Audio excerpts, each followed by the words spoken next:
Olá! Poucas histórias tiveram um impacto tão profundo na nossa forma de ver o mundo quanto a do Jardim do Éden, não é mesmo? Hoje, a gente vai mergulhar fundo nos capítulos 2 e 3 de Gênesis para analisar não só o que aconteceu, mas principalmente o que tudo isso significa. Vamos juntos explorar a criação, os personagens, as escolhas e as consequências que, de certa forma, ecoam até hoje. Vamos lá? Para a gente conseguir desvendar essa narrativa tão rica, vamos dividi-la em 5 partes. Primeiro, a gente começa com o cenário da criação. Depois, vamos ver a ordem que estabeleceu os limites e a companhia que veio para completar o homem. Na sequência, a gente analisa a escolha que mudou tudo, as consequências imediatas disso e, por fim, o julgamento e a expulsão do jardim.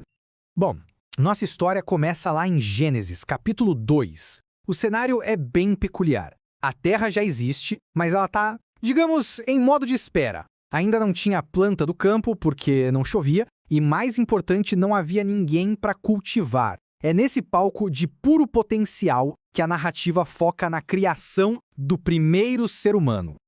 O que é fascinante aqui é a proximidade, a intimidade desse ato. Não é uma criação à distância, com um simples comando. O texto descreve quase um trabalho de artesão, sabe? Deus moldando o ser humano a partir do pó da terra. E o que dá vida a essa forma de barro é o sopro de vida do próprio Criador. Isso já estabelece de cara uma conexão dupla e muito profunda. Uma conexão com a terra e outra com o divino. E essa conexão com a terra é tão fundamental, mas tão fundamental, que ela está gravada na própria língua original, o hebraico. Veja bem, o ser humano é chamado de Adão, e a terra de onde ele foi tirado é chamada de Adamá. É um jogo de palavras que é impossível de não notar. Adão vem da Adamá. O terreno vem da terra. Isso aqui vai muito além de uma poesia. É uma declaração teológica sobre a nossa natureza, a nossa origem e, claro, a nossa dependência.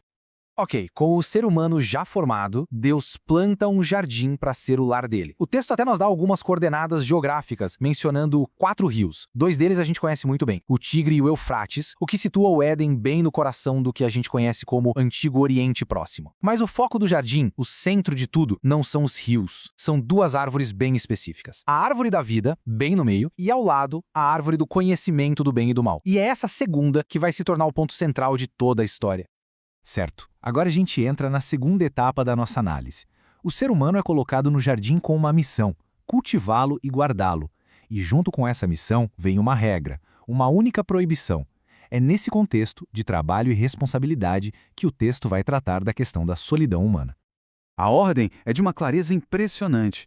A liberdade era imensa, de qualquer árvore do jardim, mas existia um limite.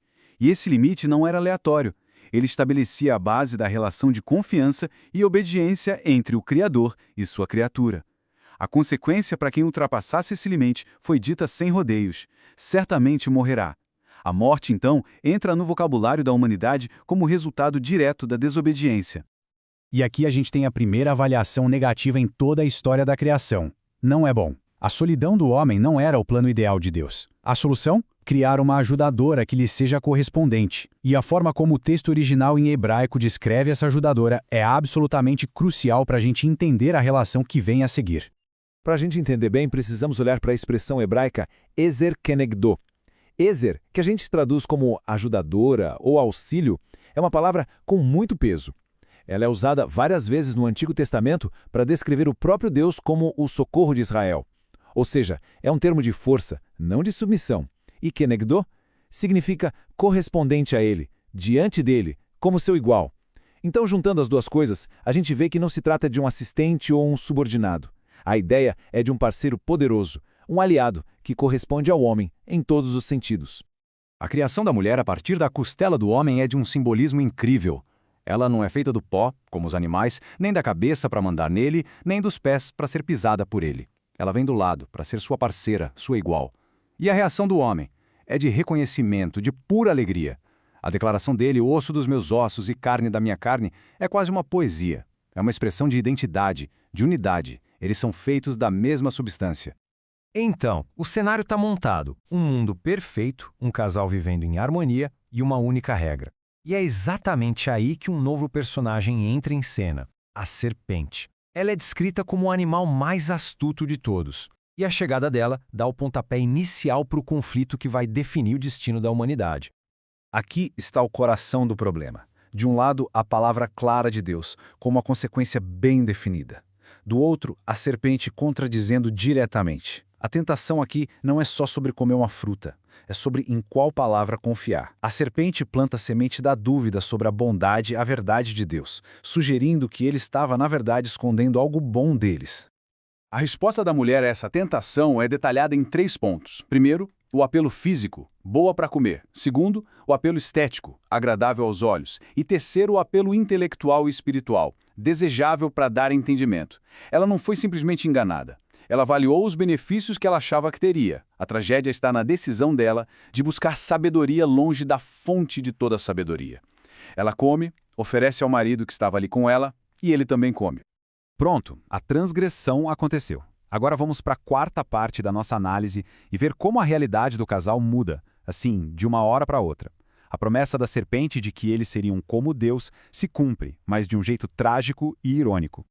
O resultado imediato não foi a morte física, mas uma morte nos relacionamentos. Os olhos deles se abrem, mas o que eles veem é a própria vulnerabilidade, a nudez, que agora se torna motivo de vergonha. A primeira reação, tentar cobrir essa vergonha com o próprio esforço, costurando folhas de figueira. E a segunda reação, se esconder da presença de Deus. Aquela intimidade que existia foi quebrada, e no lugar dela entraram o medo e a separação. Isso nos leva ao clímax da história no jardim. O momento do confronto, da transferência de culpa e das sentenças que vão redefinir completamente a experiência humana e a relação da humanidade com o mundo e com o próprio Deus. A imagem de Deus passeando pelo jardim na brisa do dia sugere um encontro habitual, algo pacífico. Mas agora, o som que antes trazia conforto, de repente traz medo. O ato de se esconder no meio das árvores é muito simbólico. Eles usam a própria criação como uma barreira para se esconder da fonte da vida. E a pergunta de Deus, onde você está, não é por falta de informação, claro. É um convite ao arrependimento, que, infelizmente, não foi aceito. O julgamento vem de forma organizada. A serpente é amaldiçoada diretamente. Para a mulher, áreas centrais da vida dela, a capacidade de gerar vida e a relação com o marido seriam marcadas por dor e conflito. Para o homem, sua vocação de cultivar a terra se tornaria um trabalho pesado, frustrante. O solo, a Adamá, de onde ele veio, agora produziria espinhos e ervas daninhas. A harmonia original em todas as áreas da vida foi quebrada. Mas mesmo no meio do julgamento, a gente vê um ato de misericórdia. As folhas de figueira, aquele esforço humano, não eram suficientes. Então o próprio Deus os veste com peles de animais, o que indica o primeiro sacrifício de sangue para cobrir a vergonha deles. Mas a consequência final era inevitável: o exílio. Eles são expulsos para que não pudessem comer da árvore da vida e viver para sempre naquele estado de separação e pecado. E assim a gente termina essa análise detalhada da história do jardim. Saímos do Éden, mas ficamos com uma pergunta que continua ecoando através dos séculos, não é? Conhecer o bem e o mal parece que não era simplesmente adquirir uma consciência moral. Talvez fosse a tentativa de tomar para si o direito que era divino de definir o que é bom e o que é mal por conta própria, sem depender do Criador. É a busca por autonomia que, ironicamente, acaba levando à prisão. Uma questão para a gente refletir por muito tempo. Obrigado pela companhia.